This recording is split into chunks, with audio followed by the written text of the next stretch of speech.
Alaykum va rahmatulloh. Xormeyr 2 oy olib davom qilaysiz. Tuzumsiz, charchamayapsizmi?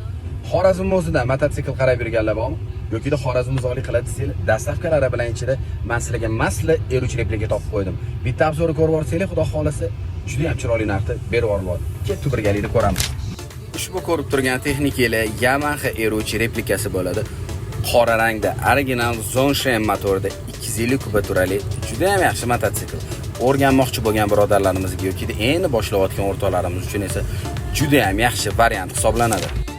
270 probeg harakatlangan 2025-yil ishlab chiqarilgan, hamma narsa stok holatda, hali masla salafansi ham bo'ladi okalar.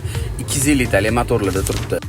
Mototsikl shaqqa yiqilmagan, dumalamagan, hech nima qilmagan, hamma narsalari ideal stok holatda turibdi okalar. Zat bo'lishini ham, motor ovozlarini ham eshitib ko'rishingiz mumkin. Hamma narsalar o'z vaqtida ishlayapti. Okalar, dastavka narxlarini ichida hisoblab beryaptilar. Xudo xolasa uyingiz manziligacha yetkazib beradilar. Pastdagi nomerlarga telefon qilib sotib olish imkoniga egasizlar. Ushbu mototsiklimizni narxini 2100 deb so'rayaptilar okalar. Xudo xolasa bundan-da arzon texnikalar bizning kanaldan ko'rib topishingiz mumkin. Pastdagi egalariga qilib bemalol baraka qilish imkoniga egasizlar. Hammaga rahmat, xayr, salomat bo'linglar.